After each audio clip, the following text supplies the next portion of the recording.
revisión sencilla de Dynamed, que era básicamente para que puntualizar esquemas de tratamiento, y creo que las preguntas imagino que han sido fáciles, ¿no? ¿Cuántas se pusieron? ¿Las 10?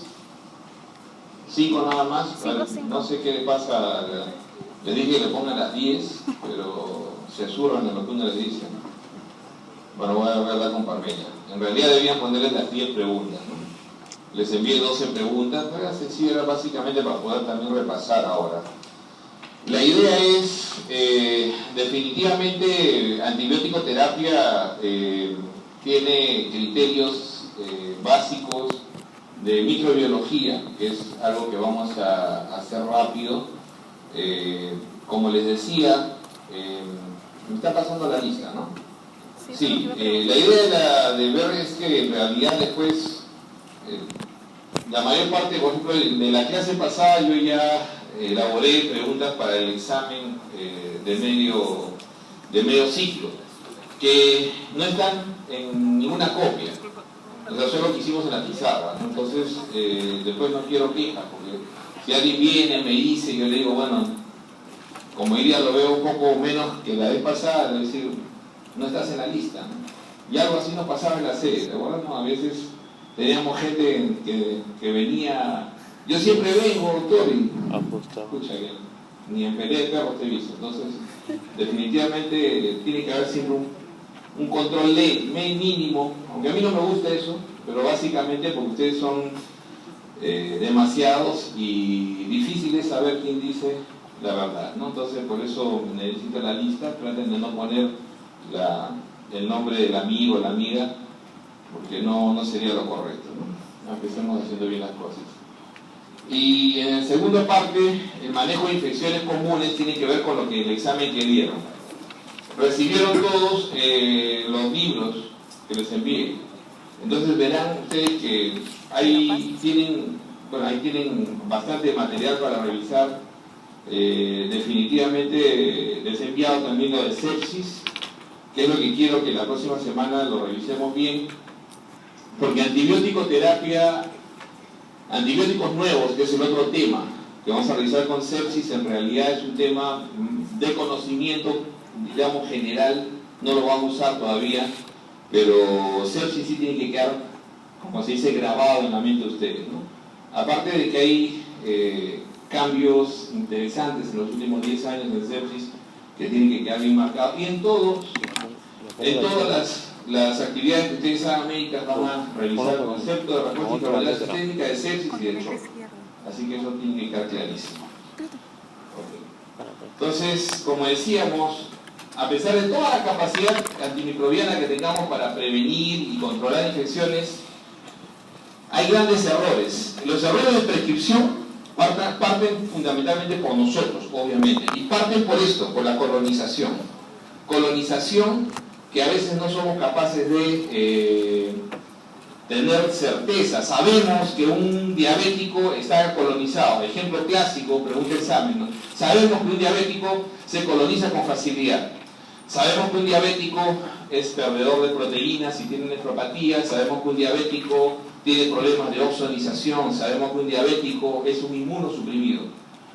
Y el diabético tiene una dificultad para poder defenderse de los gram negativos en vejiga, o sea, tiene un incremento de adherencia que es bastante importante. Entonces, con mucha facilidad el diabético coloniza, ¿no?, en el periné, especialmente la mujer diabética, y con mucha facilidad hace colonización de la vejiga y la vía urinaria baja.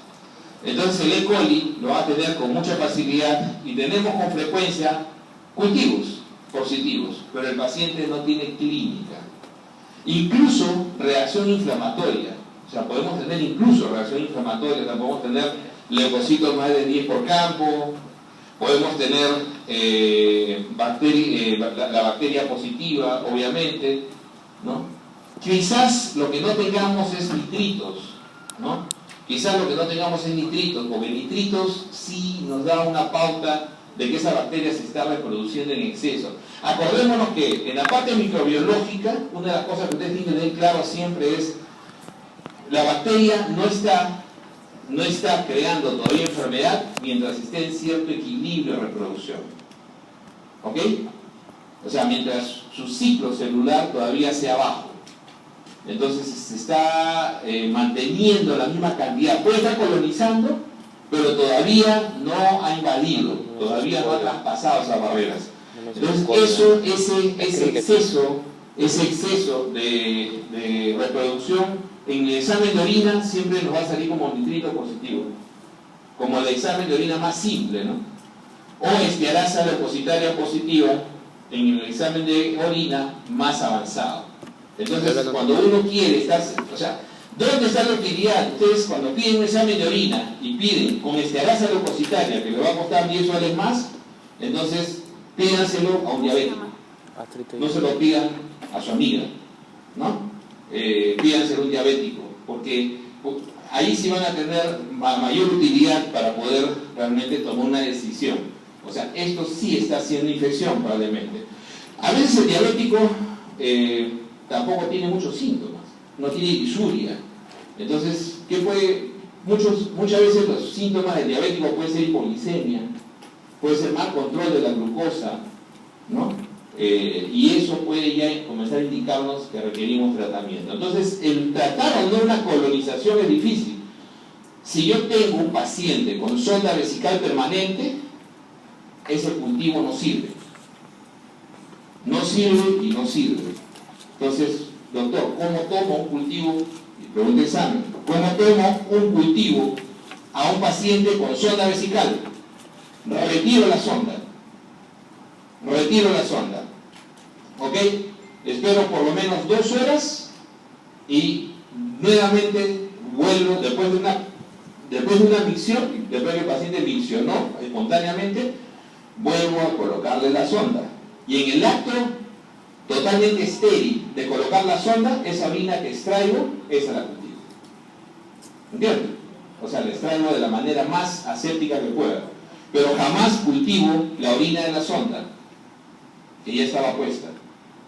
Así le haya cambiado la bolsa. Miren que una de las costumbres que tenían antes era nos cambiaban la bolsa. Sí, doctor, ya hemos cambiado. Y ya nos habían cambiado la bolsa. Claro, la bolsa, si yo cambio la bolsa, puede ser que disminuya un poco la colonización, pero no. El caso es un catéter. Acuérdense que todos los catéteres en general hacen película bacteriana, se llama biofilm. Y ese biofilm protege la bacteria. Pero la bacteria está colonizada. Así que siempre van a tener una colonización que no necesariamente puede ser la causa de la infección. No nos ha pasado.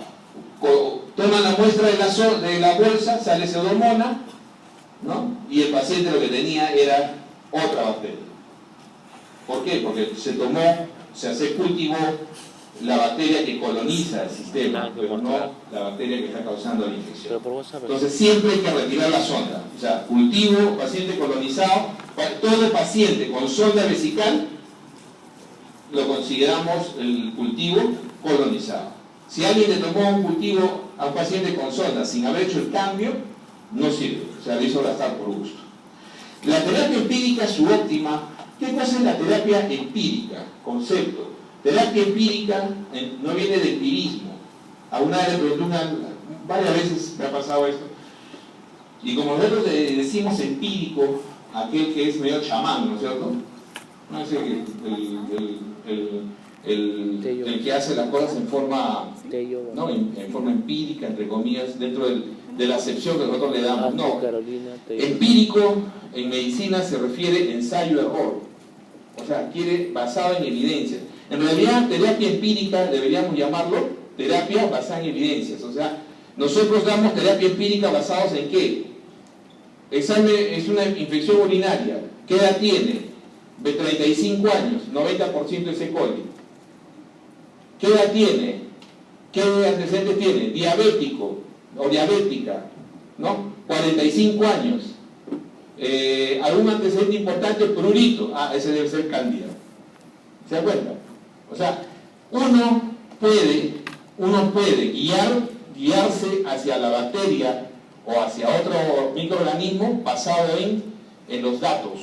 Y esos datos están bien definidos. Eso es terapia empírica. Entonces uno utiliza todos los datos. Datos de edad, enfermedad, datos de tipo de infección. O sea, yo sé que es una neumonía. ¿Rinde el cultivo de la neumonía? No. ¿Rinde el hemocultivo de la neumonía? No. ¿Le voy a pedir hemocultivo? Jamás. Absurdo. ¿Por qué? Pero estoy hablando de neumonía de la comunidad. Pero doctor, es intrahospitalario. Ahí sí pide. Pero en la comunidad no. No rinde. 10 a 20% de sensibilidad. Bajísimo. No sirve. Entonces, ¿cómo ajusto mi tratamiento? Es empírico. Es clínico. Ahora vamos a ver cómo. Entonces, en base a eso yo digo, ya. Entonces, ¿qué pasa? Yo digo, sí, pues, yo creo que es neumococo, porque es tos rumbrosa, inicio agudo, fiebre, está en el rango de edad de neumococo en la primera causa. Ok, bacán. ¿Qué le diste? Ceftriaxona. Puede ser. ¿Cuál es tu patrón de resistencia? No sé. ¿El paciente tenía factores de riesgo? ¿De qué? ¿Utilizó antibióticos los últimos 90 días? Sí. ¿Tiene alguna enfermedad concomitante? Sí. ¿Estuvo hospitalizado los últimos 30 días? Sí. Te fregaste. Por eso se te murió, pues. Porque acuérdense que un neumococo es un gran positivo. Y como es un gran positivo, cuando yo uso penicilina o ceftriaxona, no estoy incrementando la potencia, estoy simplemente utilizando variantes del beta-lactámico nada más. O sea, si es sensible a penicilina, es sensible a AMPI, es sensible a ceftriaxona. ¿Me entendieron la figura? ¿Por qué es mejor usar ceftriaxona? Porque me cubre mejor hemófilus, porque me cubre mejor Gardnerella, porque me cubre Moraxella o Klebsiella. Pero no es mejor sobre el neumococo en sí. Cuando el neumococo es resistente, ¿qué debo usar? ¿Ceftriaxona? No. Debo usar vancomicina. Y me equivoqué y les puse solamente ceftriaxona. ¿Se dan cuenta de la idea? Entonces hacen una terapia empírica más subóptima. O sea, tuviste un buen aporte de diagnóstico, pero no supiste utilizar el antibiótico adecuado. O sea, no evaluaste completo. Como dicen, le chuntaste al problema, pero pero tú pensabas que era una mosca, escogiste matar mosca y era un perro, ¿no? Tenías que haber cogido la pistola, ¿no? Entonces te mordió y te mató, te saltó. No escogiste la bala adecuada, digamos así. Entonces ese es el problema. Combinación antibiótica inapropiada. Seguimos con el diabético, pero es lo que más vamos a ver en los próximos años. Seguimos con el diabético. Entonces el diabético tenía una infección urinaria, una infección de piel, muy frecuente también. Alérgico a las penicilinas. Bacán. ¿Qué hago? Le escogí clínica, doctor. ¿Y qué hizo? Faseitis. Pues, doctor, ¿por qué hizo faseitis? Porque escogiste un mal antibiótico. ¿Por qué? Porque simple y llanamente, ¿no? Escogiste un antibiótico que era bacteriostático, o sea, no era el adecuado. El paciente diabético es inmunosuprimido. No puedes escoger bacteriostáticos. Tienes que escoger bactericidas. Entonces, viene la pregunta al revés. ¿Siempre es mejor un bactericida? No. La clínica es excelente, pero si es inmunosuprimido, sí va a ir mal. O sea, si es inmunocompetente, no hay problema. Entonces, ahí tiene que... ¿En quiénes no puede usar un bacteriostático? Diabéticos, oncológicos, pacientes con corticoterapia, ¿no? O cualquier tipo de inmunosupresión, VIH, etcétera, no puede usar bacteriostáticos.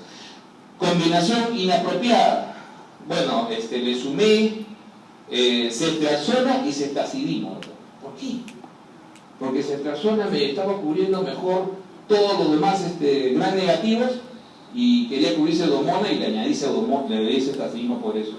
Pero dos cefaloporinas se pueden inhibir a sí mismas, porque pueden usar las mismas PBPs, van a competir y al final va a ser subóptima la combinación. Entonces eso también tiene que ser adecuado. Dosis y duración, eso es lo más común. ¿Cuánto le diste de amoxiclavulánico? Le di, doctor, 500 cada 12. ¿Está bien? O sea, era una infección leve, no era una otitis media, o era una sinusitis con absceso. ¿Y por qué lo diste 500 cada 12? ¿Estaba mal, doctor? Claro que sí. Era 1 gramo cada 12. ¿Y el paciente cómo fue? Mal. Hizo trombosis seno-cavernoso y se murió.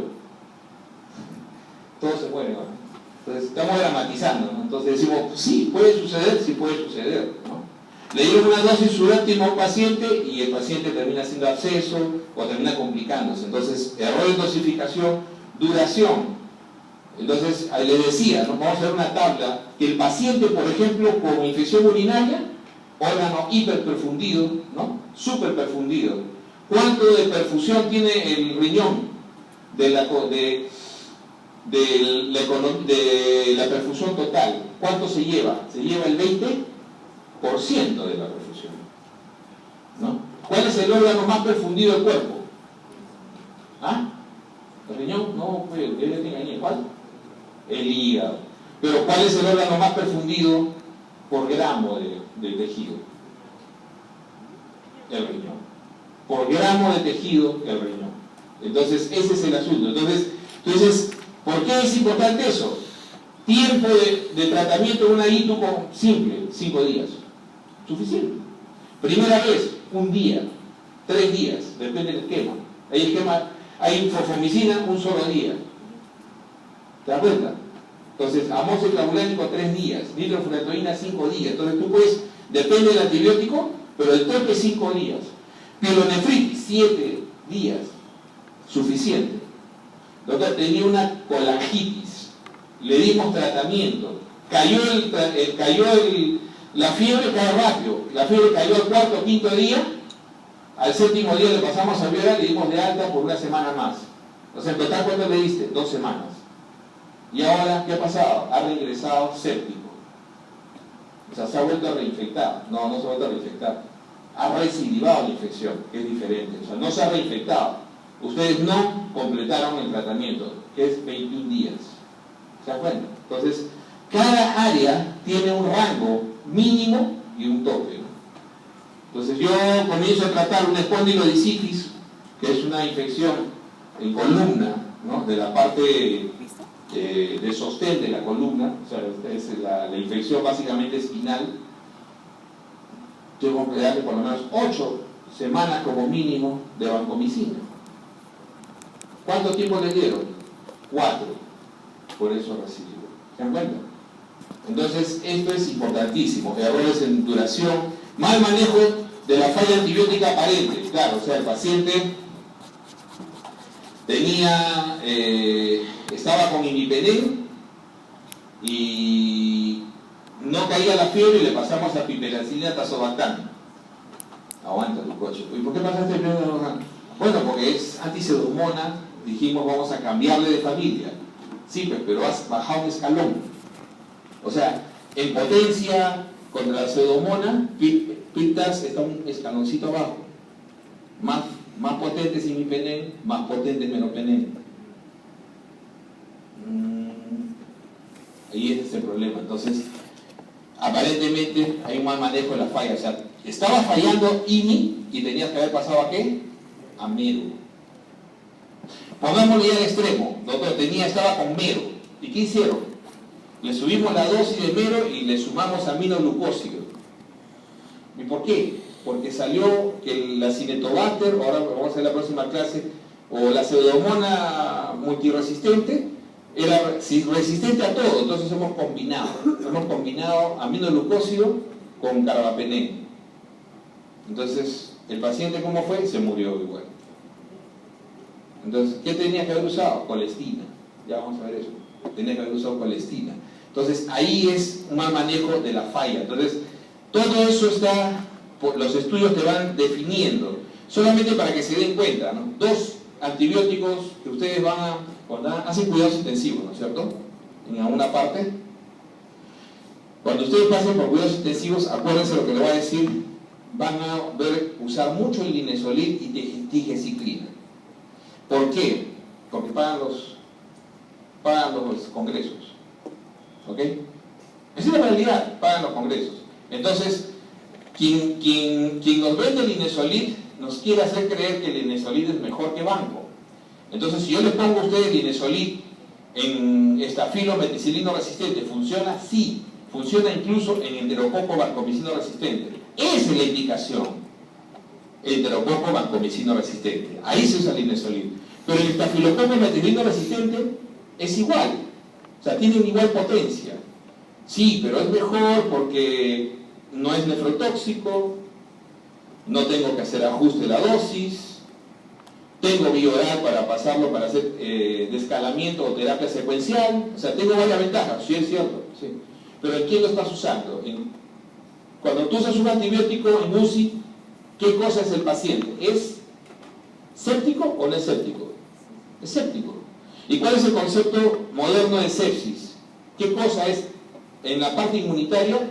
Hoy en día, ¿cómo se considera el séptico? Anérgico. O sea, es de los más grandes inmunosuprimidos, total, ¿eh? Es anérgico. Entonces el paciente séptico hoy en día ya no se muere por la bacteria que le causó la sepsis, se muere por sobreinfección. Porque empezó séptico con un hemococo y ¡bum! Lo metieron a ventilación y ¡bum! Se le sumó pseudomonas, ¡bum! Se le sumó, ¿no? ¿Entienden la figura? Entonces dice, ¿por qué? Porque es un alérgico prácticamente. Entonces, un concepto básico que vamos a revisar la próxima semana del séptico es que es un paciente totalmente inmunosuprimido. Por lo tanto, ¿qué cosa no debes usar? Bacterio. Sí. ¿Qué es linesolid? Bacteriostático. Ahí fracasa linesolid frente a vancomicina. Y eso está escrito, ¿eh? En el INSA está escrito, pero a nadie le interesa. Porque al final dicen, no, sí funciona, hermano. Claro, o sea, en la falla, un 80-90% quizás van a resultar, pero vas a tener un 10, 15, hasta 20%. Según INSA, hasta un 30% de pacientes que van a fallar por ese efecto. Tigeciclina es un brillante antibiótico, un derivado, una tigeciclina derivado de la aminociclina, que penetra todo, excepto pulmón. O sea, el pulmón no funciona en neumonía, pero funciona en sepsis resistente, en piel, hasta en sistema nervioso central. Pero el problema de tigeciclina es bacteriostático. Entonces, en 2015, con mucha pena para la gente de tigeciclina, tuvieron que publicaron las sociedades de cuidados intensivos los fracasos, los incrementos de mortalidad con tigeciclina en pacientes sépticos. Y si hay incremento de mortalidad, ¿qué tienes que hacer?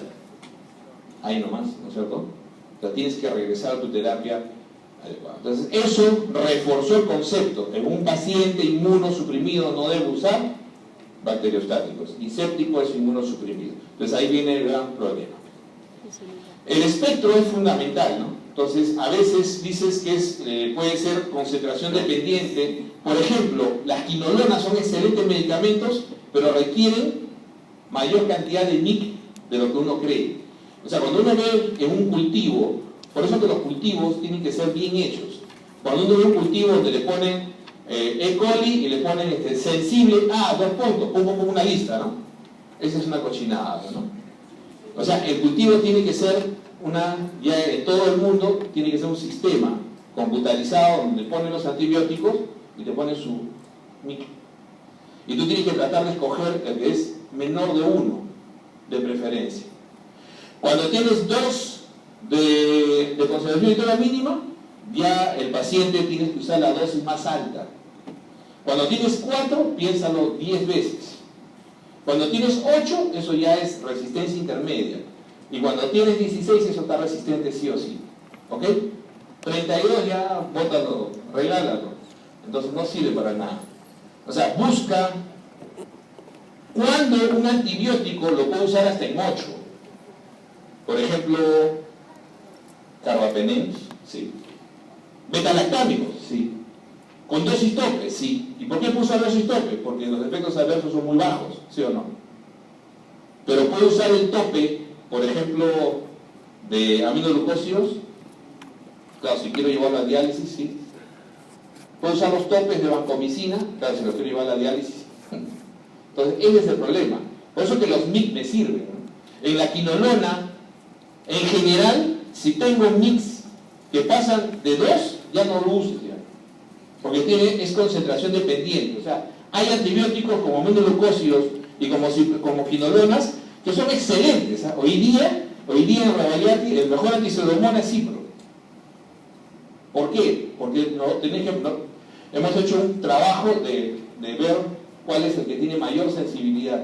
Nuestra pseudomonas tiene sensibilidad a ceftazidima 0%, o sea, es agua. A cefepime 8%, a imipenem 14%, a meropenem 23-24%, a cipro 50%. Y todo el mundo decía, ¿qué hacemos? Usemos cipro. Y comenzamos a resolver los problemas. De verdad, vimos un cambio total en una serie de pacientes que normalmente se nos iban. Entonces, es importante la información microbiológica para que uno maneje. ¿Qué cosa es la concentración indolora mínima? Mínima concentración necesaria para inhibir el 90% de las cepas. Entonces, ahí vamos a ver conceptos importantes, ¿no? Este era, ¿no?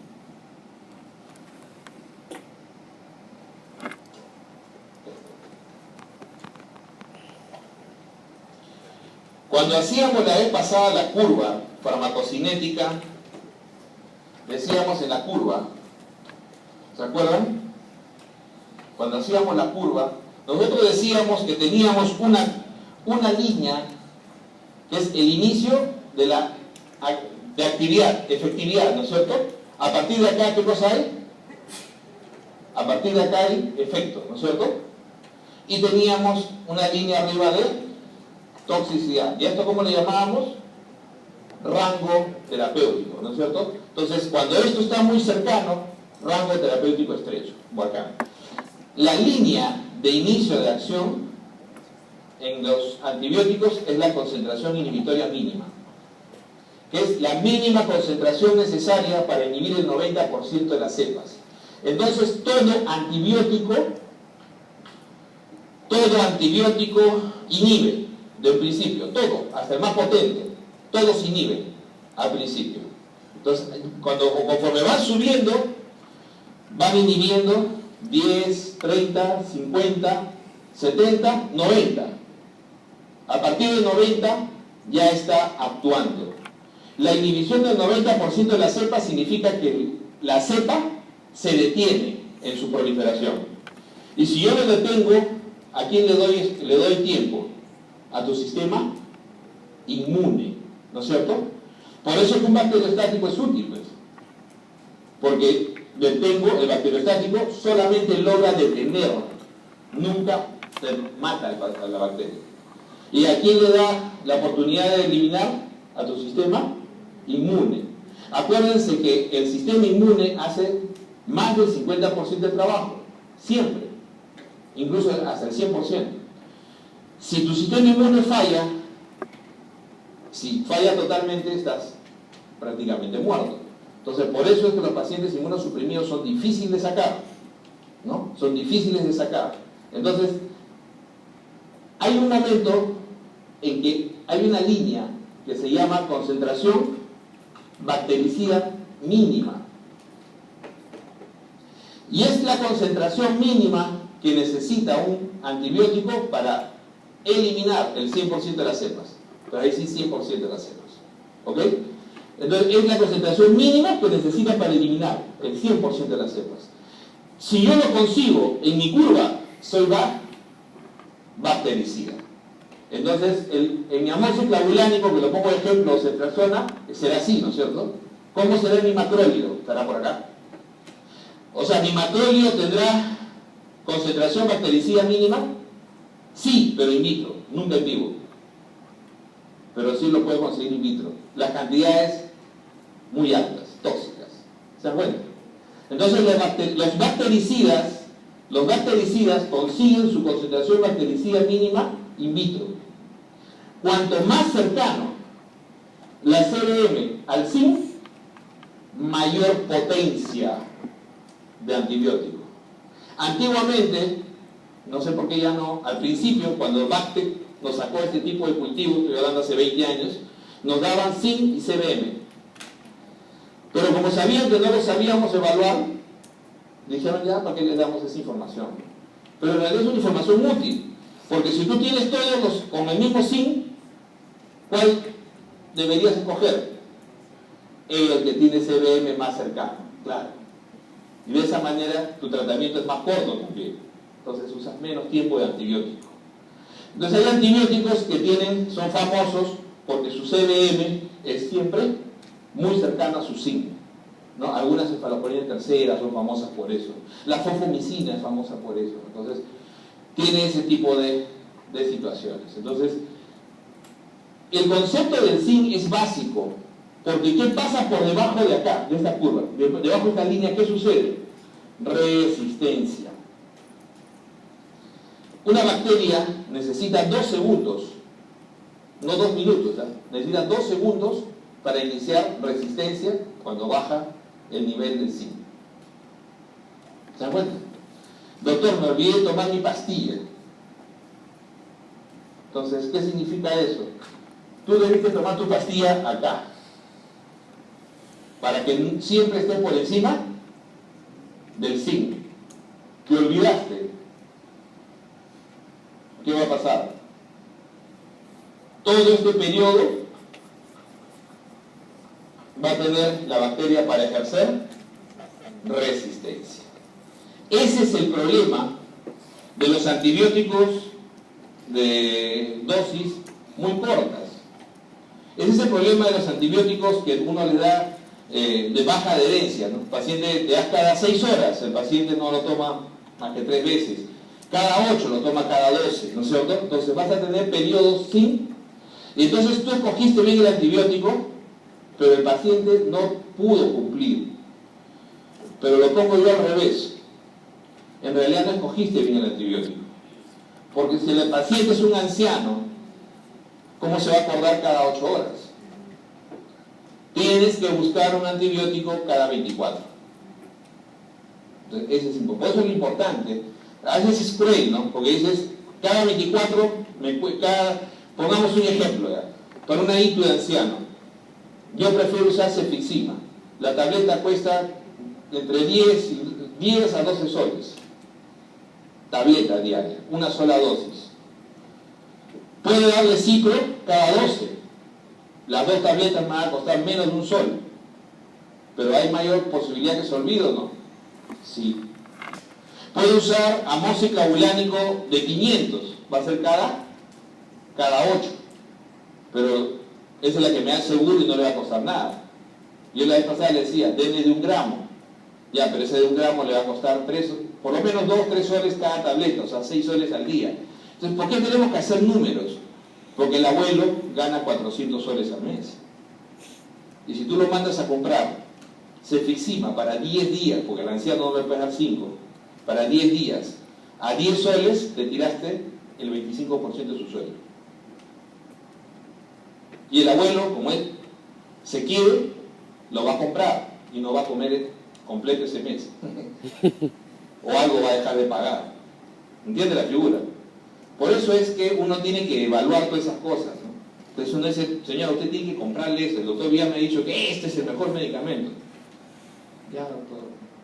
Entonces, o no lo compra, o sacrifica algo, y ese es el gran problema. Entonces uno tiene que buscar la alternativa, ¿no? Eso es lo que no entienden, ¿no? La parte administrativa. Cuando uno hace petitorios y le dice, debe tener cefixima en el petitorio, no le dan la gana, no, muy caro, dice. Debe tener fosfomicina en petitorio, no. Debe tener amóxica ahorita 1 gramo, no, de 500. Entonces ahí viene el gran problema. Ese es el gran problema que ustedes van a tener que resolver a futuro.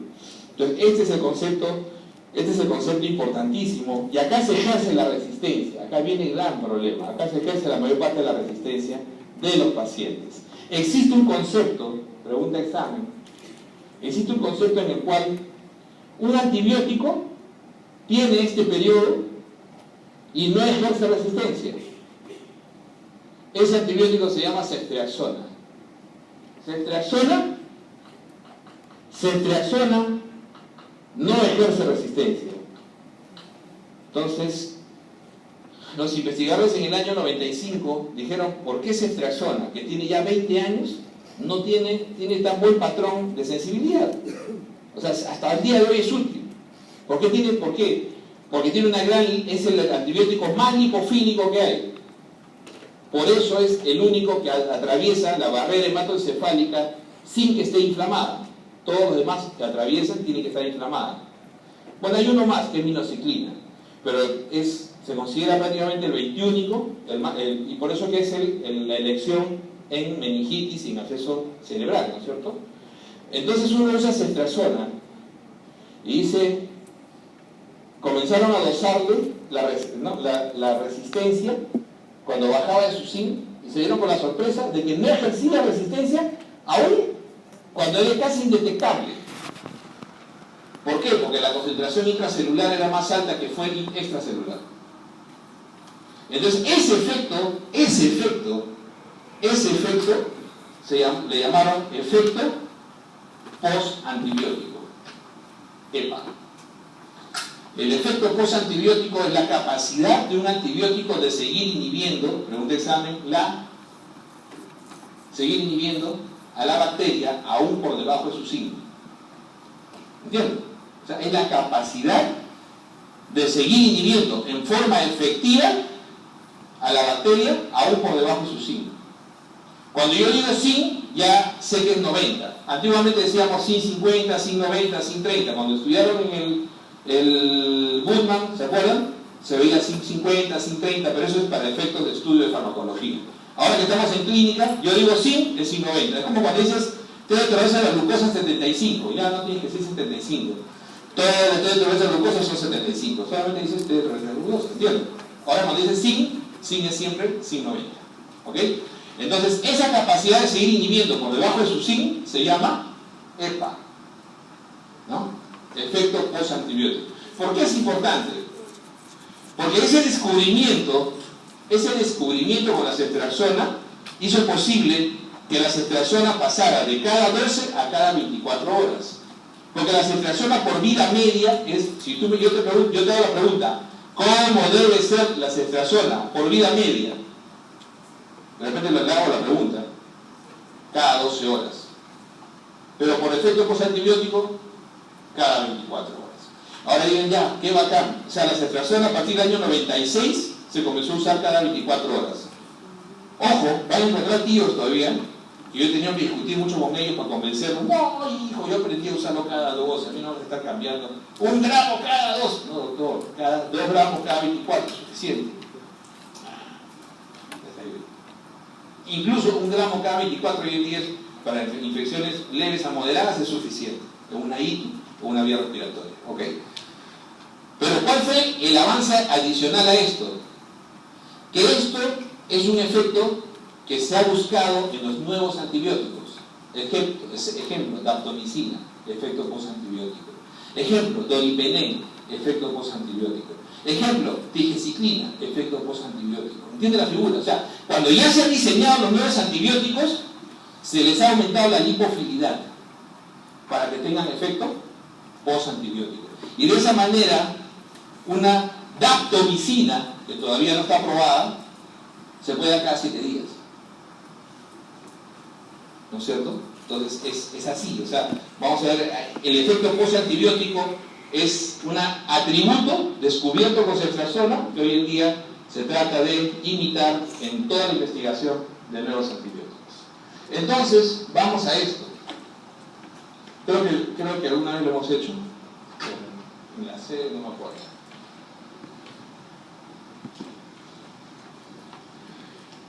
Lo básico para utilizar antibióticos es tener clara la microbiología. Toda la microbiología que aprendieron, olvídense. ¿Ok?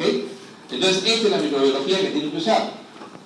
Si yo digo, acuérdense que le decían, las bacterias se clasifican por su metabolismo en aerobios o anaerobios y facultativos. Por su forma, cocos, bastones espiralados. Por su reacción a la tinción del Gram, ¿era positivo o era negativo? ¿Nos interesa? No, no nos interesa. Nos interesa saber que los... Esto es verdad. Yo creo que acá son racistas, no hay blanco. Gram positivo. Cuando yo digo gran positivo en medicina, en microbiología médica, eso significa aerobio. Siempre aerobio. ¿Ok? No me interesa el gran positivo anaerobio. Ahora le voy a explicar por qué. Cuando yo digo gran negativo, en medicina es siempre aerobio. ¿Ok? Y cuando digo anaerobio, es anaerobio. ¿Ok? Es anaerobio. ¿Ya? No tiene que elegir género. Entonces, el anaerobio puede ser gran positivo o gran negativo, sí, pero para efectos médicos no me interesa. Para mí, el anaerobio me interesa si está, vamos a ponerlo rojito, por encima del diafragma o por debajo del diafragma. No me interesa si es gran positivo, gran negativo, coco, bacilo. O sea, me interesa para efectos clínicos si está por encima del diafragma o por debajo del diafragma. Si está por encima del diafragma, mayor sensibilidad a penicilina y a sus derivados. Si está por debajo del diafragma, Bacteroides fragilis se mete. Entonces ahí tenemos que usar los antianaerobios clásicos que vamos a ver ahorita. ¿Ok? Los antianaerobios clásicos. Gran positivo, estafilo en la cabeza, estrepto, gas. ¿Se acuerdan del gas o no? ¿Se acuerdan del gas o no? El de Malta. El de 10 soles. El gas, ¿qué cosa es el gas? Estreptococo, grupo A. Piógenes. El estreptococo grupo A, pregunta examen, es el patógeno más importante del ser humano. ¿Se lo dijeron en microbiología o no? Por eso digo por microbiología de la mente. Entonces, el estreptococo grupo A, la microbiología debe ser médica, debe ser dirigida. Entonces, el estreptococo grupo A es el patógeno más importante del ser humano. Ella no me crea, ya le vi, no me cree.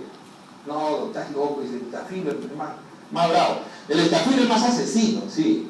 Pero el estreptococo grupo A es el más importante. ¿Por qué? Nos produce la faringoamigdalitis. Que claro, 15% son bacterianas, pero ¿cuántas faringoamigdalitis tienes en el mundo al año? Mira el volumen, ¿no es cierto? Entonces, nos causa las piodermias. Es la primera causa de piodermias: impétigo, ectima, erisipela, o sea, todas las infecciones de piel de niños. Nos causa la celulitis, es la primera causa de celulitis. Nos causa infecciones tan serias como la fasciitis, pregunta examen. La fasciitis necrotizante. La fasciitis necrotizante siempre empieza por gas, por el estreptococo grupo A. Después se hace polimicrobiano. Pero primero siempre empieza por gas. Y nos causa el síndrome de shock tóxico. Claro, todo el mundo ha mirado todo, y estafilo siempre lo sigue. Es segundo detrás de él, en todos los casos. O sea, acuérdense que en medicina no hay absolutos. En el caso de faringoamigdalitis sí es casi el 100%, pero el piodermias 90%, celulitis 80%, fasciitis casi 100% de inicio. Después se mete el estafilo, después se mete el anaerobio. ¿Entiende la figura? Pero primero es gas. Y siempre que les pregunten en exámenes, correlaciones, fasciitis necrotizante. ¿Cuál es la bacteria? Estreptococo grupo A. ¿Ok? Síndrome de shock tóxico, estafilo con gas. Van de la mano, 50-50. Claro que el síndrome de shock tóxico se describió con estafilo, pero hoy en día lo vemos más por gas. Y además de eso, el gas nos produce dos síndromes autoinmunes: fiebre reumática y glomerulonefritis postestreptocócica. ¿Se dan cuenta? ¿Es o no es el más importante? No tiene piedra, es el más importante. En todos los grupos de edad, incluso como consecuencia, fiebre reumática, glomerulonefritis postestreptocócica, o sea, tenemos ahí. Claro que el más interesante es el estafilococo aureus, porque el estafilococo aureus fue el gran asesino de la Primera Guerra Mundial, ¿no es cierto? En la Primera Guerra Mundial más pacientes murieron por estafilo que por balas y gas. Eso es mentira. O sea, las balas y gas no fueron la primera causa. En ese periodo, la primera causa de muerte fue la fiebre española, que fue H1N7, ¿no es cierto? Y, claro, no fue la guerra, pero como a nadie le importa que los chinos se mueran, ¿no? Así es, pues el mundo era así, ¿no? En la guerra se murieron 14 millones y en China se murieron 18 millones, en el mismo periodo. ¿Te das cuenta? Entonces, pero en la guerra, la primera causa de muerte fue infecciones por estafilococo. El estafilococo, en el año 40, en plena Segunda Guerra, eso fue efecto de la Segunda Guerra, se empieza a usar la penicilina. En el año 44, este era estafilo penicilino sensible, que todavía existe en el Perú. Sedum. Se van ustedes a la selva, hay estafilococo penicilino sensible. Se van ustedes a comunidades alejadas de la sierra, también. ¿Qué es lo que más hay? El estafilococo aureus penicilino resistente, que cambia de nombre y se llama estafilococo aureus meticilino sensible. Meticilino sensible. Entonces ahí nomás se descubrió, lo derivó a la meticilina y se comenzó la nueva historia del estafilo. Para los años 60 apareció el estafilococo aureus meticilino resistente, donde ya betalactámico ya no tenía nada que hacer ahí. ¿Y quién tuvo que entrar? Vancomicina. Vancomicina. ¿Ok? Y hoy en día, a partir del 2002, tenemos el estafilococo aureus vancomicino resistente. Esta es la bacteria real come carne, ¿no es cierto? Esta es la verdadera come carne. Estafilococo aureus vancomicino resistente. Que este estafilococo aureus meticilino resistente, ahora tenemos también cefalosporinas de quinta que los cogen. Pero en el vancomicino resistente, eso vamos a ver en la próxima clase, en el vancomicino resistente ahora tenemos que usar, ¿no? Dalbavancina, telavancina, daptomicina, ¿no? Incluso de los estafilos, de las nuevas cefalosporinas, el ceftarolin también coge. Entonces este es el gran problema. Como ustedes verán, tanto con estrepto como estafilo, tenemos todo piel metido ahí. O sea, el gran positivo está siempre hacia afuera, siempre en las mucosas, siempre en la piel. Hay el coagulasa negativo, o sea, ya tenemos ahí el epidermidis, tenemos el hominis, ¿no? Entonces ahí tenemos los estafilos, que usualmente los considerábamos no patógenos. En la comunidad son no patógenos, pero en un hospital hoy en día se vuelven patógenos, porque se introducen a los catéteres, ¿ok? Los coagulasa negativos. Pero tenemos otro gran positivo importante acá, que se llama Streptococcus pneumoniae. Neumococo. 40% de las neumonías son neumococo. O sea, el patógeno respiratorio más importante. Más importante. O sea, el rango es 20 a 60, ¿no es cierto? Entonces, neumococo. Y este neumococo, en el típico, se acompaña de dos gram negativos. Haemophilus influenza y Moraxella catarrhalis. Moraxella catarrhalis. Claro que Haemophilus influenza y Moraxella 8 y 4% son bajísimos, porque en realidad el segundo después del neumococo es Mycoplasma pneumoniae, pero Mycoplasma es atípico. Y estamos hablando de la neumonía típica. Acuérdense que la neumonía típica es más del 60-70%. Y de ellos, el 40%, o sea, de ellos, la gran mayoría, de todo el total de las neumonías, el 40% es neumococo. Incluso en el grupo central, o sea, entre 30 y 50, es casi 60%. Y entonces, tenemos estos gran negativos respiratorios, ¿no? Los que están ahí. Haemophilus, bueno, lo puse ahí, y Moraxella. Estos son los dos respiratorios, que acompañan aquí al neumococo. Doctor, y no nos mencionó el enterococo. A estos dos desgraciados son los asesinos postoperatorios. Esos son los que crean resistencia en las infecciones intraabdominales. Cuando vayan a cirugía, ustedes van a ver que sus pacientes se complican por eso. Especialmente FAESI, porque son gran positivos que viven en el intestino, que salen generalmente se asocian mucho a los pacientes postquirúrgicos, y el FAESI siempre es resistente a vancomicina. Es ahí donde usamos linezolid. Ahí funciona el linezolid. No debemos usarlo reemplazando banco, sino ahí, cuando es resistente a banco. ¿Okay? Cuando el enterococo es resistente a banco, sea fecal, pero especialmente FAESI, usamos linezolid. Pero acá, en el gran negativo, uno dice, caramba, mira, estos son respiratorios, y el resto se llaman enterobacterias. Todo ese resto se llaman enterobacterias.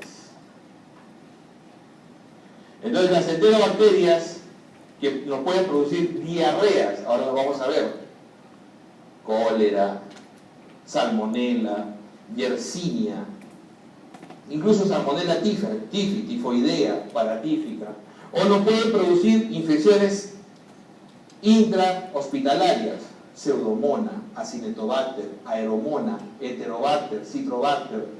Shigella es también otro dentro de las enterobacterias diarreicas, pero es la que más nos produce diarrea disentería. Y ahora vamos a ver ahí, ¿no? Y las dos peores que tenemos es Pseudomonas aeruginosa y Acinetobacter, porque vamos a ver que en estas enterobacterias hay dos subgrupos ahora, intrahospitalarios. Enterobacterias productoras de beta-lactamasa de espectro extendido, que lo vamos a ver en la próxima clase, y enterobacterias productoras de carbapemenasas. Esas productoras de carbapemenasa son básicamente Pseudomonas y Acinetobacter. Y las enterobacterias productoras de beta-lactamasa de espectro extendido son fundamentalmente Escherichia coli, Proteus, Klebsiella. Incluso ya hay Proteus también, productor de beta-lactamasa de espectro extendido. ¿Cuál es el concepto? ¿Qué pasó acá? ¿Qué sucedió acá? Acá sucedió la resistencia porque, acuérdense, yo les decía, se necesitan 2 segundos para que la bacteria empiece, que la deje suelta. Eso es como la ladilla de colegio, ¿no? Que tú lo agarras, le metes golpe, y basta que te distraes y se sale otra vez y ¡fum! Se viene encima, que lo tienes encima. Es así, es igualito. O sea, ese vídeo para fregar, o sea, eso no tiene cerebro, solamente tiene que reproducirse nada más. Entonces, en el momento que tú lo dejas suelto, va a generar resistencia. Y la generación de resistencia la inició con la producción de beta-lactamasas. ¿Y por qué lo hizo tan rápido? Ajá, eso se descubre después. Ya había beta-lactamasas en la naturaleza. ¿Y quién produjo las primeras beta-lactamasas? Los anaerobios. Los anaerobios. Los anaerobios que viven metidos en la naturaleza, en las zonas, ¿no? En las zonas donde obviamente no hay oxígeno, eran atacados por los hongos. Penicilina. Y el hongo lo atacaba produciendo la penicilina. ¿Cómo se defendieron? Produciendo enzimas que rompían el anillo beta-lactámico. ¿Cómo se llama esa enzima? Beta-lactamasa. Así. ¿Y cómo se descubrió eso? Se descubrió después, cuando se descubrieron los inhibidores de la beta-lactamasa. Cuando se descubren los inhibidores de la beta-lactamasa, en el año 77, entonces eran beta-lactámicos que se asociaban a la enzima en forma competitiva y la inhibían. ¿Entienden la figura? O sea, la bacteria lanzaba su beta-lactamasa, el antibiótico amoxicilina venía con su ácido clavulánico. Su ácido clavulánico es como tu amigo del colegio que te defiende, ¿no? Entonces, el otro te iba a agarrar y el otro lo pescaba primero y te dejaba libre. ¿Entiendes la figura? Entonces, inhibición competitiva. Entonces, esa inhibición competitiva del inhibidor, ¿no? Que hacía el ácido clavulánico, que lo hace el tazobactán, que lo hace el sulbactán, esa inhibición competitiva esa inhibición competitiva, hizo que estos antibióticos se volvieran antianaerobios. Por eso amoxiclavulánico es antianaerobio. Por eso ampicilina surbatán es antianaerobio. Por eso piperacilina surbatán es antianaerobio. Nunca habían sido antianaerobios. O sea, le restituyó su potencia ante gran positivos y gran negativos. Pero acuérdense que amoxi y todos los betalactámicos tienen espectro de gran positivos y gran negativos, pero no en anaerobios, salvo el penicilina por encima del diafragma, porque son anaerobios de la boca, ¿no? Pero ante los anaerobios clásicos, bacteroides, ¿no? Los bacteroides, entonces no tenían nada que hacer los betalactámicos. No tenían nada que hacer. Y de pronto los betalactámicos, cuando le pusieron su inhibidor, se volvieron antianaerobios. Entonces, cuando pasa eso, demostraron una teoría, que los anaerobios siempre produjeron naturalmente beta-lactamasas. Por eso los anaerobios nunca le hicieron caso ni a la amoxi, ni a la pipiracilina, ninguna beta-lactámico en general. Y cuando le pones el inhibidor, antianaerobio completo. Ya no tienes que ponerle metro, no tienes que ponerle clinda, no tienes que asociarle nada. Entonces, ese es un concepto interesante de la resistencia. Ahora, los anaerobios, como decíamos, las infecciones por encima del diafragma, anaeróbicas, fundamentalmente dentarias, ¿no? Absceso dentario, que es el que me voy a curar ahora a las 8. Hay infecciones de piso de boca, angina de Vincent, angina de Ludwig, ¿no? Infecciones mediastinales, rarísimas, pero son mortales, ¿no? Mientras que las infecciones por debajo del diafragma son las más comunes. La sepsis abdominal clásica siempre va a tener anaerobios, bacteroides, por eso que produce abscesos. La otra infección grande anaeróbica, la fasciitis también. Como decíamos, la fasciitis en su etapa temprana es gas, pero en su etapa tardía es anaeróbica. Y la enfermedad pélvica inflamatoria, la EPI, que es polimicrobiana también, pero tiene anaerobios importantes. Entonces, más o menos ese es el espectro. Por eso les quería poner esto, decía, miren cómo vamos a escoger. Entonces uno dice, caramba, ¿qué hago allá? ¿Qué hago acá? Esto es gran positivo de piel, gas. Gas. A gas le enseñas penicilina y se muere. Es más, se suicida. Mira la penicilina y se suicida, ¿no? Es súper sensible. Entonces, con penicilina, pero como no quiero usar, con amoxi es suficiente. Ya, no me gusta amoxi, uso amoxiclavulánico. Si quiero un bioral, le uso amoxiclavulánico. Pero le puedo poner hasta penicilina, no hay problema. Pero si es estafilo, ya no. Porque estafilo meticilino sensible, tengo que darle o penicilina testafilocócica, estamos hablando de oxacilina o dicloxa, o tengo que darle cefalosporina de primera generación, que son hoy en día la mejor elección. ¿Se dan cuenta? Cefalosporina de primera generación. Pero si tengo estafilo metilón resistente, en la comunidad ya hay infecciones por metilón resistente, pero este más sitio hospitalario, vancomicina. Tengo neumonía, oh caramba. Pero ¿cuál es la primera causa? Neumococo. Si la neumonía, yo como sé que es neumococo y no es la segunda causa que es micoplasma. ¿Cómo sé? ¿Cómo es micoplasma? ¿Cómo es micoplasma? Bueno, ya han hecho neumo. 1 a 2 semanas de evolución. Tos seca. Dolor de oído 15 a 20%. Dolor de garganta 15 a 20%. Rash dérmico 30%. ¿No es cierto? Tos seca. Disociación clínico-radiológica. No hay crépitos. No hay focalización. Febrícula. Eso es micoplasma. Esa es neumonía atípica. Si yo tengo eso, ¿tengo dudas? ¿Y cómo es la neumonía por neumococo? 1 a 2 días de evolución aguda. En 2 días está séptico el paciente. Tos arumbrosa. A veces bota el pulmón a pedazos. Bota secreción purulenta. Febril. Tóxico. Malestar general. Nido de crépitos. Consolidación. ¿Se entiende, no? Global o segmentaria. Placa típica. Esa es la neumonía típica. Entonces no tengo duda. Yo digo, ¿es neumococo? Sí, es neumococo. Estoy en la comunidad, ¿puedo darle penicilina? Podría. Si me lo preguntan en el examen, penicilina sí puedo dar. Pero, ¿debería? Yo estoy acá para enseñar lo que deben hacer. O sea, teóricamente podríamos, si es que el Perú tuviera lo que tienen otros países. Sensibilidad por zonas. O sea, a todos los médicos deberían entregarnos semanalmente la sensibilidad por radios. Aunque sea mensual, o ya, fuera semestralmente. La última sensibilidad de penicilina fue hace como 20 años. Entonces estamos muertos. Yo no sé, o sea, la sensibilidad en el mundo se dice que es aproximadamente, la resistencia en el mundo se dice que es aproximadamente 30%. Promedio, en las ciudades. ¿Cuánto es en Lima? No sé. No sé, no hay reportes. El INS se dedica a otras tonterías.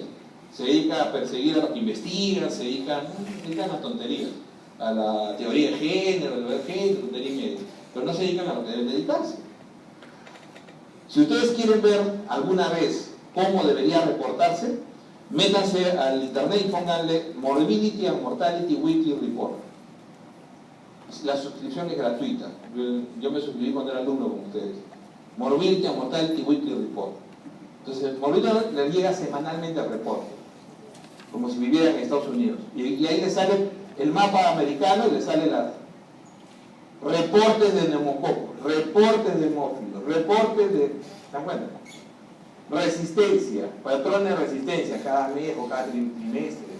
Entonces yo sé que en mi zona la resistencia a neumococo es 8%, uso penicilina. Porque siempre tengan el concepto, 20% es el tope. Si mi resistencia va por encima del 20%, no lo usen. En la comunidad, no en el hospital, en la comunidad. No lo usen. Por encima del 20%, escojan otro. Porque van a tener una falla de 1 de cada 5, lo cual no es tolerable. ¿Ok? No es tolerable. Entonces, me viene un reporte en mi zona de resistencia de 25%, que tengo que escoger. Vancomicina, es gran positivo, ahí viene el error. ¿No? O sea, ¿qué debería escoger? Y le voy a poner la pregunta. Si tengo penicilina resistente en mi zona y mi neumonía es típica, ¿qué debo escoger? ¿Qué antibiótico debo escoger? El que no vino acá va a decir, va a poner ceftriaxona, va a poner ceftazidima, va a poner imipenem, y ninguno me va a servir. Tiene que ser vancomicina. Eso sería si es que fuera gran negativo. Si estuviera pensando en hemófilos o en moraxela, pero estoy pensando en neumococo. ¿Ok? Si ese concepto se lo llevan hoy día, para mí yo feliz de que lleven ese concepto. Porque ojo que yo que hago docencia fuera de ustedes, justo hemos empezado un curso en el colegio médico y otro coordinando. El último curso que hicimos de antibiótico terapia en el colegio médico estaban en 0. No en 1, por cierto. Estaban en 0 los muchachos. Entonces, bueno, también no había gente de la San Martín ahí, ¿no? Entonces, pero estaban en 0. O sea, tú haces un pretest y patas no saben nada. Y así están saliendo, ¿no? Entonces, ese es el gran problema. Esos son los que nos van a matar cuando estemos enfermos. Entonces, ese es el problema. Es ahí. Y el otro concepto importante es el E. coli. Porque en estas enterobacterias, importante quién es, el E. coli. ¿Y por qué? Porque el E. coli tiene el 90% de las ITUs en la comunidad. ¿Y cuántos son las ITUs en la comunidad? Es el 25% de todas las infecciones que ustedes van a ver. El 50% de las infecciones que ustedes van a ver en la comunidad son respiratorias. Pero ahí tienen virales, tienen neumonía, o sea, hay una variedad. Pero las ITUs, que son el 25% de las infecciones que ustedes van a enfrentar en la comunidad, el 90% son E. coli. Si ustedes conocen bien a su E. coli, están perfectos. Y eso vamos a tratar de hacerlo hoy día. ¿Ok? Y el 15% son piel. Entonces, zinc, cantidad mínima de antibióticos necesaria para eliminar el 90% de las cepas. CBM, cantidad mínima necesaria para eliminar el 100% de las cepas. La penetración celular es importante. Solubilidad lipídica. ¿Quién es la más alta solubilidad lipídica? Ceftriaxona. Por eso tiene efecto post-antibiótico. Pregunta de examen. Y ese slide lo ponía antes, ya lo saqué ya. Porque eso lo digo ahora en clase, hermano. Tamaño molecular es importante. Y la irrigación. Pregunta examen. Me voy a poner cuáles de los siguientes órganos son de difícil acceso por irrigación. A ver, les digo así, de arriba abajo. Siempre cuando tengan eso, háganlo de arriba abajo. Ojo. Oftalmitis. No estoy hablando de conjuntivitis, ahí sí le meto un cucacho. Oftalmitis. Ojo. Sigo bajando. El acceso periapical más o menos, no es tanto. Sigo bajando. Mediastino. Una vez se logró salvar una mediastinitis hasta ahora. Todas las demás se me han muerto. Imposible salvar una mediastinitis. Casi imposible una mediastinitis. Terrible. Sigo bajando. Vamos, me voy a los extremos. Uñas. En todo el hueso. Sigo bajando. Retroperitoneo. Chispas. ¿Cómo hago para manejar una? Por eso que el retroperitoneo todos son abscesos. Y de ahí sigo bajando, las chicas las saco por un lado, próstata. Entonces ahí tengo. Esos son los órganos difíciles. Y obviamente, el más difícil de todos, sistema nervioso central. Entonces, ahí tienen ustedes todos los de difícil acceso. Entonces, ahí estrancan. Por ejemplo, en oftalmitis, los oftalmólogos incluso hacen instilación intraocular de ceftazidima. ¿Ok? Instilación intraocular. En mediastinitis, les ponemos 2 drenes y lo lavamos diario. Y sale entre 1 a 2 litros de pus por día. Porque no tiene... O sea, no hay circulación. Hueso. La osteomielitis aguda, 8 semanas. Crónica, 6 meses. Entonces esa condición tisular hace que el tiempo se alargue. ¿Ok? Ese es el concepto que tiene que estar clarísimo. La penetración que habíamos conversado, siempre ustedes pueden ver, acostúmbrense a ya manejar un Sanford, cuando quieren manejar antibióticos, Sanford. Y en el Sanford ustedes hay una parte donde no son las indicaciones, sino es por antibiótico las características farmacocinéticas. Y hay una donde dice las áreas donde mejor penetra, concentración tisular. Entonces, por ejemplo, un amoxiclavulánico, medicamento que me gusta, un amoxiclavulánico, se concentra en tejido bronquial casi 200%. O sea, ¿qué significa eso? 2 veces más que en la circulación general, por ejemplo. Una quinolona, una fluoroquinolona, ¿por qué es tan buena en vía urinaria? Porque se suele concentrar en riñón, en tejido renal, casi 2 veces hasta 4 veces mayor que la circulación normal. Por eso es que uno escoge. ¿Por qué un aminoglucósido es muy poco útil en el pulmón? Porque su concentración bronquial y tisular es bajísima, ¿no? Es bajísima, menos del 50%. Entonces uno dice, tendrías que dar dosis muy altas. Entonces, la única manera de utilizar, por ejemplo, en fibrosis quística, amicacina es inhalatoria. Entonces llegas directo a donde quieres que llegue. ¿Trujillanos? ¿Algún trujillano acá? ¿Sí? ¿Ningún trujillano? Pues hoy día justo me he comido chamba. ¿Saben qué es el chamba?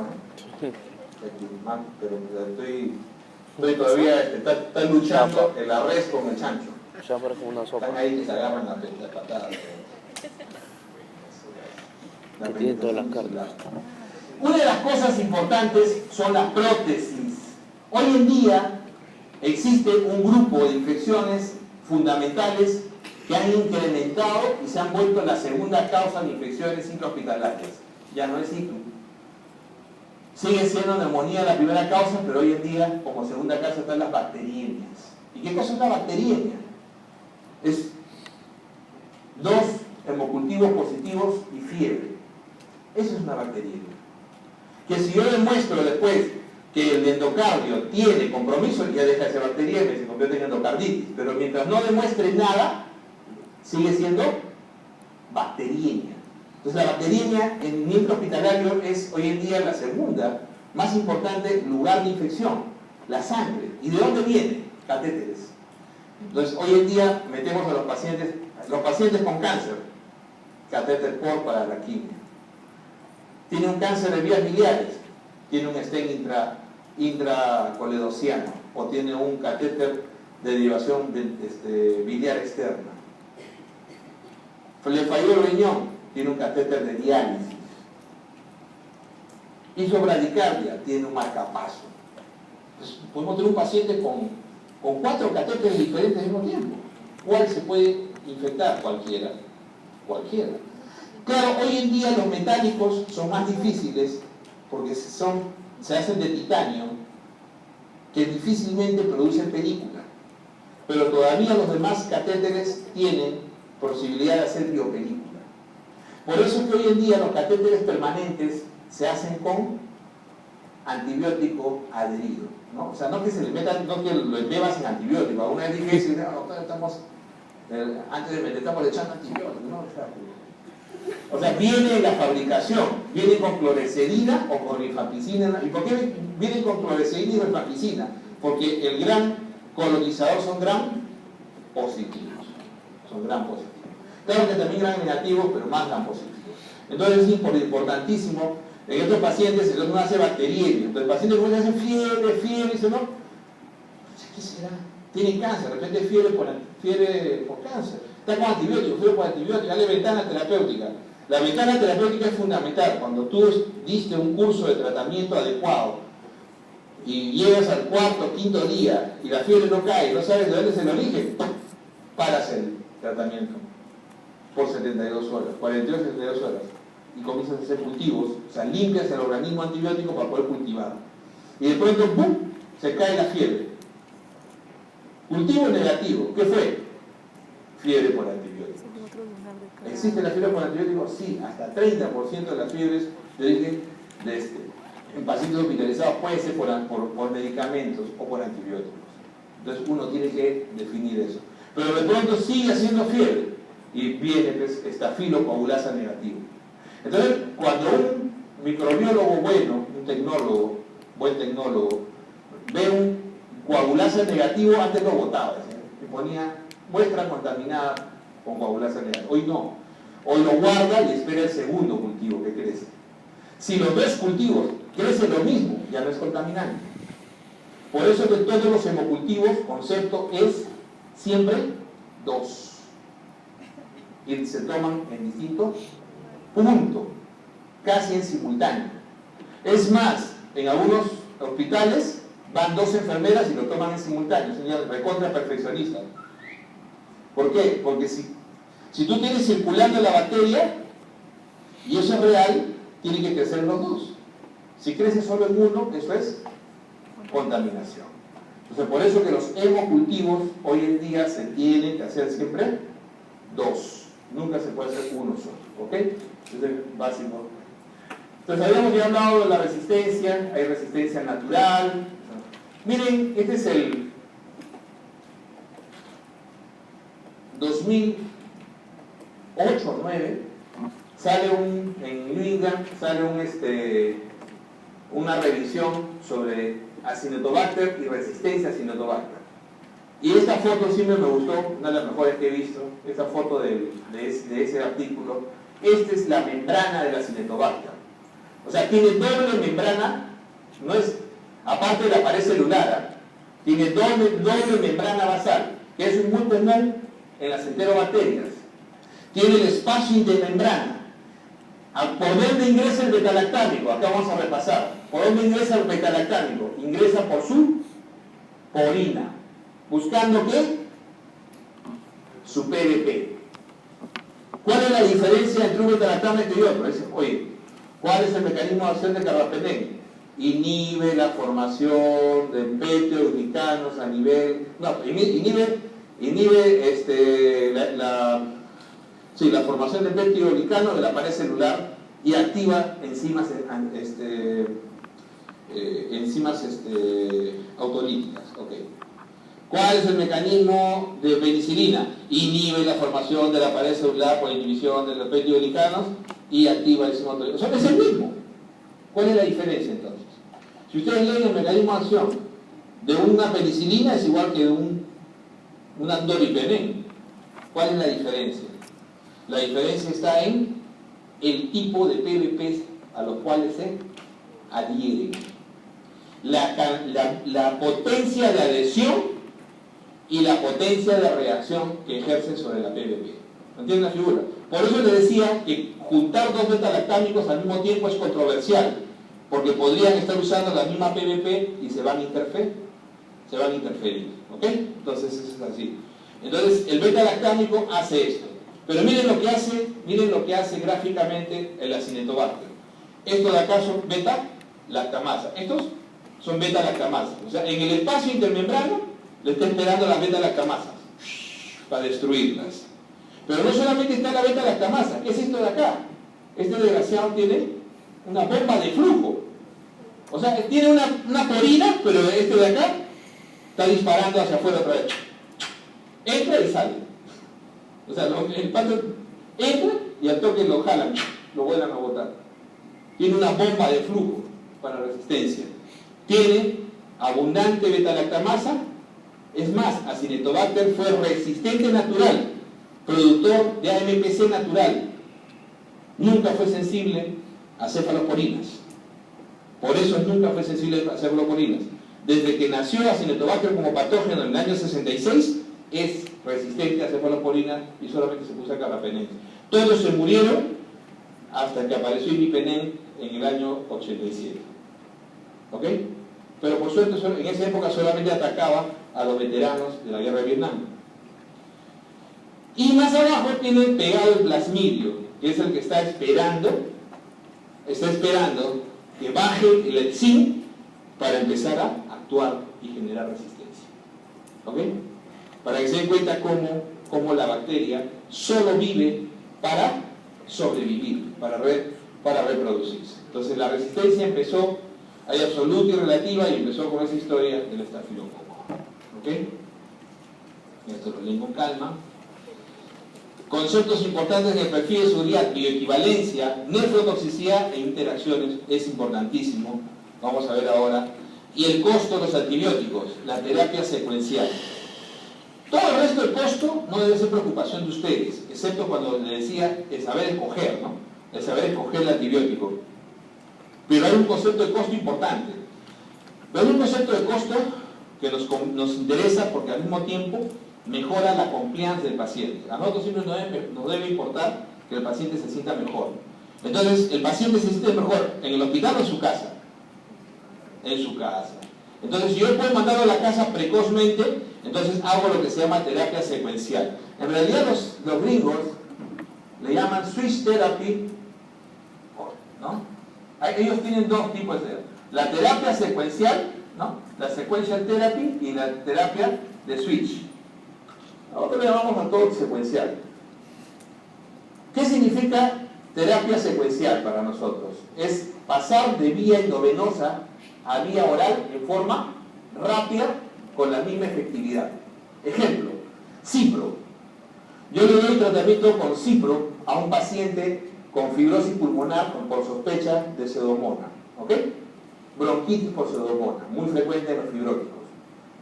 Exacerbación de tos, etc. Le pongo ceftriaxona 400 miligramos cada 12. Día 1, día 2, cae la fiebre, día 3, doctor ya puedo respirar. Día 4 le paso a vía oral, día 5 a su casa.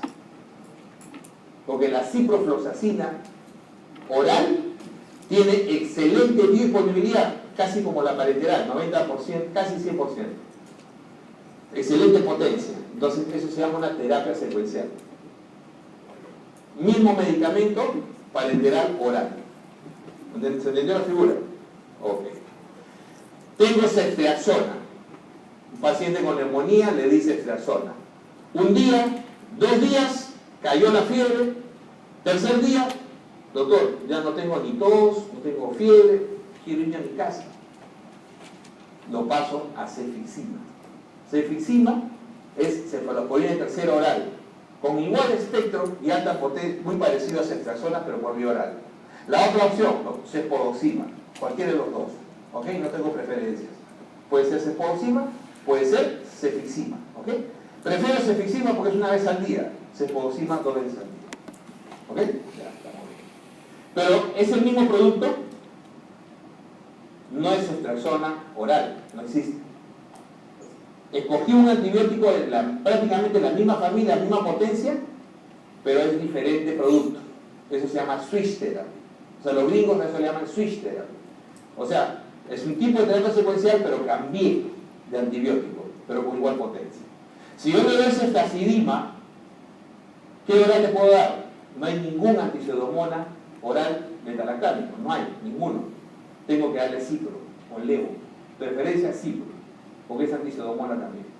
Eso será un switch therapy. ¿Se entendió? Metronidazol, igual, estoy dando metronidazol y ¡boom! Lo paso a oral. Excelente, no hay problema. Ampicilina, ¿lo paso a oral? No, porque la ampicilina falla. Su biodisponibilidad es pésima. Cefuroxima, lo estoy dando parenteral, es cefuroxima sódica, parenteral. Tercer día, excelente el niño. ¡Pum! Lo paso a cefuroxima oral, es acetilo. Biodisponibilidad 40%, recae. Entonces, ¿cuál es una mala terapia? Secuencial. La terapia secuencial debe ser puede ser con el mismo o con otro medicamento, pero que tenga el mismo potencia y resultado. Si bajo la potencia, por ejemplo, le voy a decir algo sin nombres, ¿no? En algún momento los neumólogos del hospital querían tratar neumonía. Yo dije, ¿usted no debe tratar neumonía? Pues está quiere tratar neumonía, ¿no? Dice neumólogo o neumonía, ¿no? Entonces, y en realidad ceftriaxona a sus pacientes y le dan de alta con cefalexina. Y sus pacientes regresaban. Porque le estaban dando de tercera a primera. Cefalexina, excelente para gran positivos, muy poco gran negativos. Claro. De repente pensaban que era neumococo, no sé, pero ellos miraban más neumonías de POC, neumonía de asmáticos, y eso más es hemófilos. Entonces ahí venía el problema. Entonces, mala secuencia de bajada, ¿ok? Pero ojo que la terapia secuencial es un concepto de terapia oral precoz. No es que antes le di 7 días de tratamiento a una pilonefritis y el tratamiento completo. Y ahora le voy a dar 7 días más de oral. No, ese día es mariconado. Entonces, o sea, quiero asegurarme, dicen, no. La terapia secuencial es terapia oral precoz. Tercer, cuarto día de mejoría del paciente. ¿Ok? No es completo y le voy a completar unos días más. Eso ya no se llama terapia secuencial. La bioequivalencia es otro concepto que la vez pasada ya les dije, sencillo. O sea, cuando el año 86 la OMS dijo, ya hay varios antibióticos, ceftriaxona, pero los orales, estaba el certinil, hay varios antibióticos, amoxicilina, hay varios antibióticos caros porque eran originales, pero que ya habían perdido patente. Entonces, si yo te quiero dar un antibiótico en DCI, como hablamos la vez pasada, ¿se acuerdan? En la Organización Internacional, tengo derecho a dártelo barato, pero de tu derecho es que sea de la misma potencia, esa es equidad. Entonces, para tener la certeza de que tienen igual potencia, hay que comparar sus biodisponibilidades, y estas biodisponibilidades entre el original comparado con tu producto genérico tienen que estar en un intervalo de confianza del 90%. O sea, esta curva tiene que ser así: curva A, curva B, curva del fármaco a testear, curva del original. ¿Ok? No pueden ser diferentes. Entonces, eso me demuestra con bioequivalencia. O sea, hago esta curva, área bajo la, mido estequiométricamente todos los parámetros debajo de la curva, y la fórmula de referencia es el original. Ejemplo, Aumentin. Siempre uso el ejemplo amoxiclavulánico. Amoxiclavulánico, veneno de cobra, ¿no? Que compra el seguro. Entonces, me dicen el genérico que compra el seguro. Mido velocidad de absorción, cantidad absorbida, mido la biodisponibilidad. Hago la curva y hago la curva de ambos.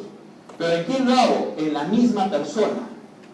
O sea, él se ofreció y él le voy a dar Aumentin primero y ella le voy a dar mi veneno de cobra primero. Después a ambos les hago una limpieza biológica y ahora le doy a ella Aumentin como en segundo lugar y a él veneno de cobra. Y en ambos les mido las dos curvas. Claro, yo preferiría medir la curva de ella, ¿no? Pero en ambos les mido las dos curvas. Y las dos curvas tienen que ser iguales en ellos en un intervalo de confianza del 90%. ¿Cuál es la ventaja de hacer eso? Son control biológico perfecto. No hay diferencias biológicas, porque las dos curvas se miden en la misma persona. Y como hice el lavado biológico, o sea, lo hidraté y ya no era detectable el antibiótico anterior, entonces tengo esa certeza de que no había efecto cruzado. Entonces el mismo paciente, un grupo aleatorio va al tratamiento de referencia y el otro grupo va al tratamiento test. O sea, Aumentin, amoxiclavulánico, veneno de cobra. Y acá, después cruzan con el lavado biológico. Y entonces, todos los pacientes son sus propios controles. Todos los pacientes son sus propios controles, cada sujeto recibe todos los tratamientos, y eso me da la certeza en orales. En orales, o sea, la bioequivalencia es en orales, no es en parenteral. Recuerden que el parenteral siempre, en todos los casos, va a tener buena disponibilidad. Importante. Y la terapia secuencial, que ya les había mencionado, mejoría precoz, pasar a vía oral. La ventaja, ventaja del intravenoso, miren, muchas, 100% de disponibilidad, más rápido inicio, pero ¿cuáles son los inconvenientes? ¿Por qué trato de hacer terapia secuencial?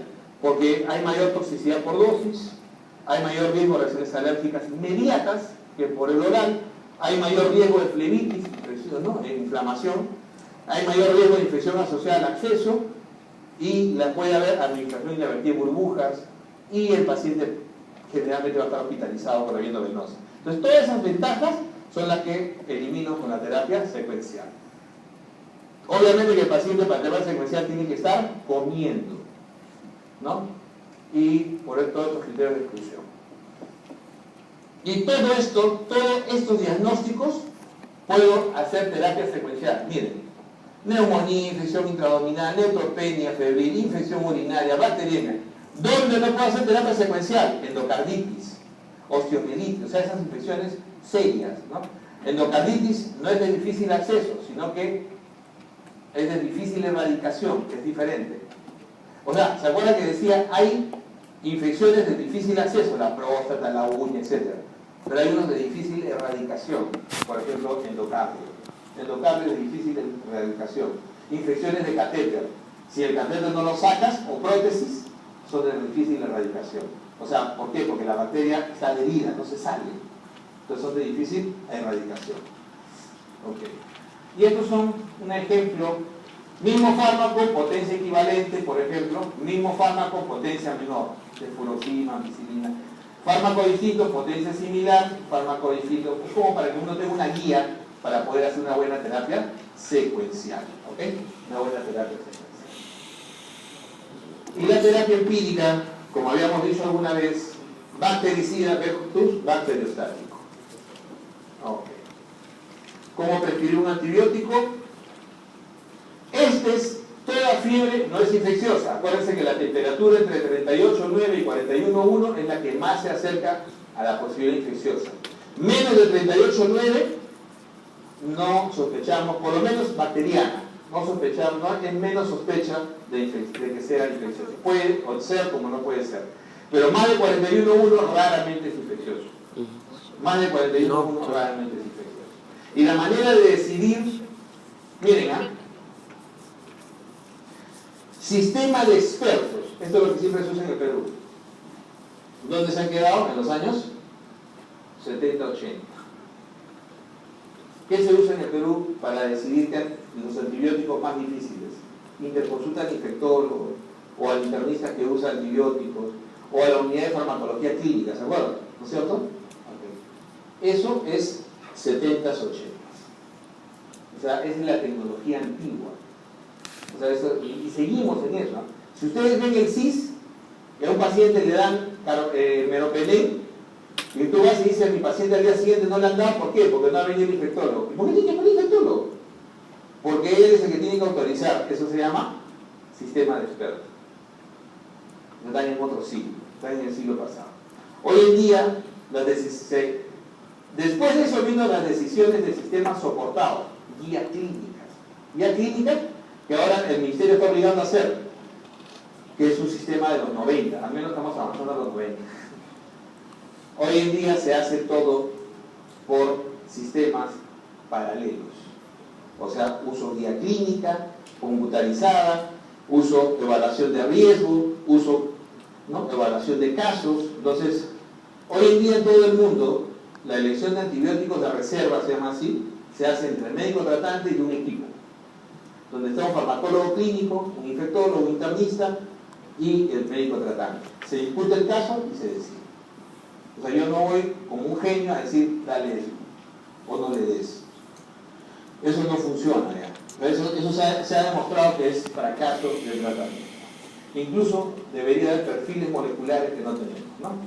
Estos son los mecanismos clásicos, donde nos van a revisar, solamente ver cómo los consumos y acuérdense que tenemos los beta-lactámicos como el gran grupo, nunca se olviden de eso, el gran grupo.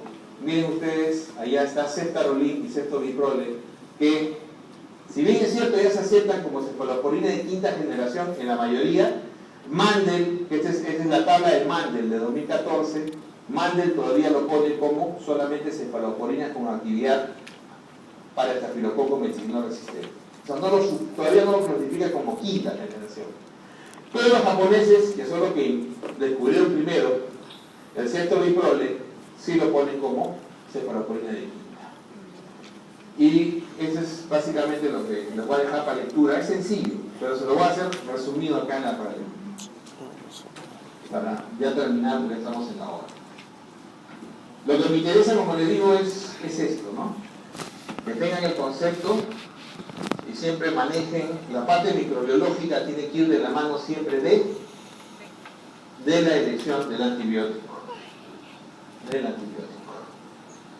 Si ustedes no van a ser ni clínicos ni infectólogos, no significa que no. O sea, por lo menos siempre deben conocer y poder manejar bien los antibióticos de su área. Un nefrólogo tiene que conocer mejor que nadie cuáles las características de las bacterias que producen peritonitis en el paciente con diálisis peritoneal, por ejemplo. ¿Cuál es la mayor incidencia, los patrones de resistencia, los antibióticos que se usan, ¿no es cierto? O sea, ese es nomás. O sea, en cada área uno tiene que por lo menos conocer un poco más de eso. Si yo tengo diarrea, ¿qué es mi mayor interés? Mi mayor interés es que el paciente no se deshidrate, que el paciente no se complique. Hoy en día la antibiótico terapia de diarrea pasa principalmente por la diarrea disentérica. Ese es el mayor problema. Más aún en pediatría. La mortalidad en pediatría hoy en día se va hacia el manejo precoz con antibióticos de la diarrea disentérica. Diarrea disentérica en el Perú, en el sur del Perú, salmonela. En el sur del Perú, fundamentalmente salmonela y una nueva bacteria, ¿no?, que es la Entomoeba histolítica y la Entomoeba dispar. Esas son las causas más frecuentes de diarrea disentérica en el sur del Perú. ¿Ok? En el sur del Perú. En Lima y norte del Perú, ¿no?, Lima y norte, Shigella. E. coli, ¿no?, enteroinvasiva. ¿No? Enteroinvasiva, Shigella, esto más en niños, y Giardia aguda. Entonces, como le digo, eso es lo que hay que tratar fundamentalmente. O sea, fundamentalmente tratamos las diarreas disentéricas. Entonces, si yo tengo sospecha de salmonelas, es una diarrea febril, con rasgos de sangre, muy fétida, muy apestosa, 2 o 3 deposiciones al día, no más, con cólico intenso. Esos pacientes van a quinolona. Quinolona es ideal. Puede ser ciprofloxacino como una elección importante. ¿Ok? Quinolona. ¿Cuál es el problema de las disenterías en niños? El uso de quinolonas temprano es difícil. Entonces, en niños, una elección es cefixima, que es cefalosporina tercera oral. Como ustedes verán, tratando siempre de usar, este paciente está en la comunidad, tratando de usar parenterales. A pesar de eso, el peruano siempre pide su inyección, pero doctor, ponga muy inyectable. Si te pide, poner ceftriaxona, pero no le vas a poner cipro endovenoso, ya sería de locos. Y si sospechas de Giardia, están haciendo ahora parásito, ¿no? Si sospechas de Giardia, yo quiero ver qué les dicen, ¿no? Pero Giardia aguda es igual a ¿qué? Trofozoito. Tiene que haber trofozoito. Si hay quiste, cambian las cosas. Es un paciente crónico que se ha reagudizado. Pero si solamente es trofozoito, es agudo neto.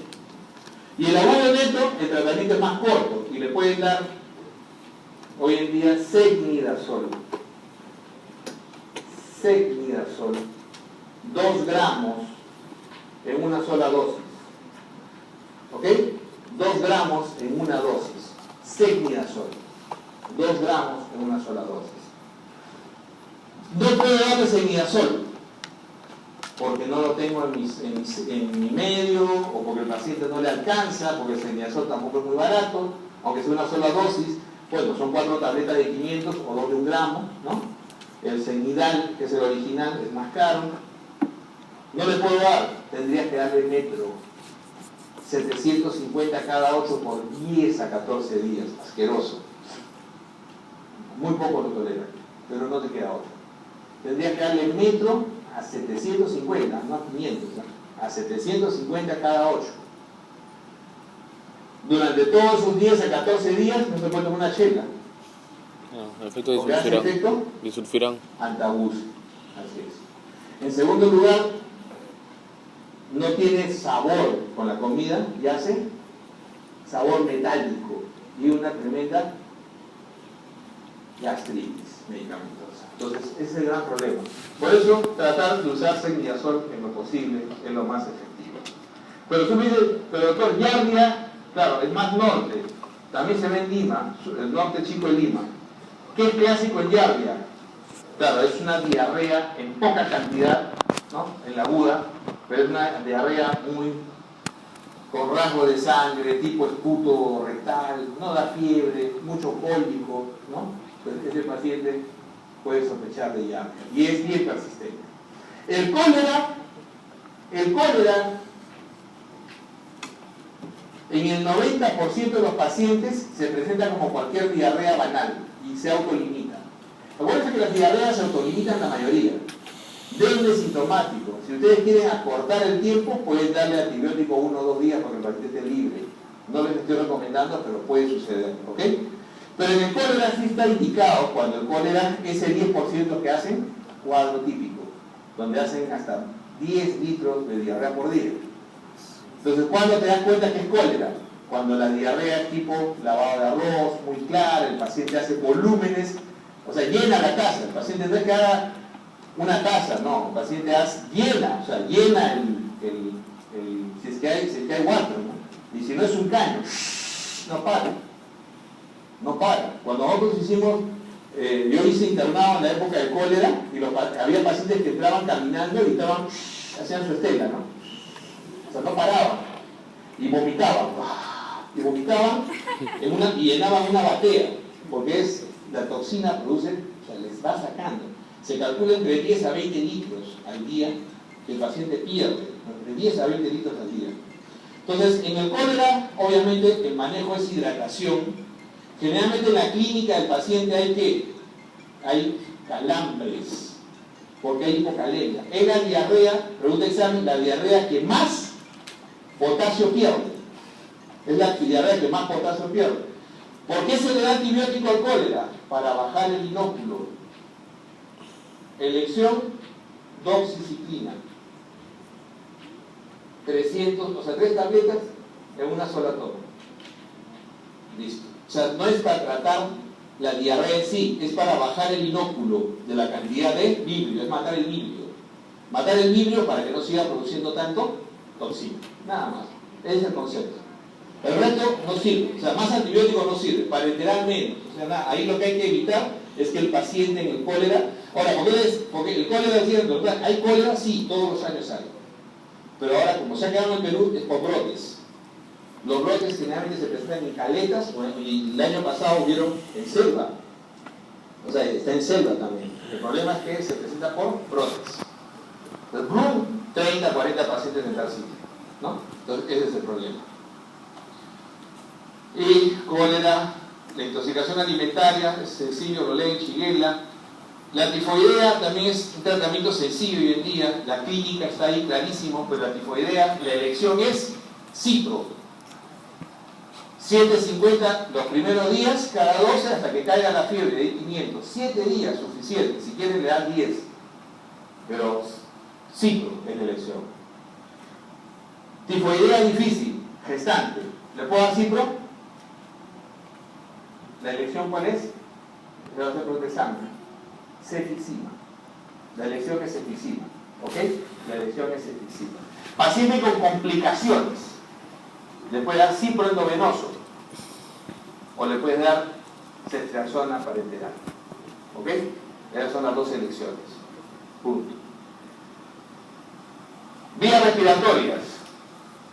Manejo de influenza. Fundamentalmente la influenza se maneja de esta manera. Si el paciente es de alto riesgo, o sea, ¿quién es paciente de alto riesgo con influenza? Lo primero que tienen que aprender en neumonía, que lo vamos a ver 2 veces, porque eso tiene que quedar bien claro, lo primero que tienen que aprender en neumonía es que el paciente, ¿lo hospitalizo o no lo hospitalizo? Y eso ya les queda clarísimo, ¿no es cierto? Hospitalizo el CUR 65, ¿no es cierto? O sea, confusión, urea, ¿no? El nitrógeno ureico mayor de 19, la frecuencia respiratoria mayor de 30, la presión sanguínea menor de 90 a 60, o sea, el paciente está hipotenso, o que tenga más de 65 años. Si yo tengo 0 a 1, es extrahospitalario. Es extrahospitalario. Si tengo 2 para arriba, es intrahospitalario. Si tengo 4, es probablemente UCI. ¿Ok? Eso me queda claro. ¿Cómo escojo el medicamento? Por factores de riesgo. Entonces, ¿hay factores de riesgo o no hay factores de riesgo?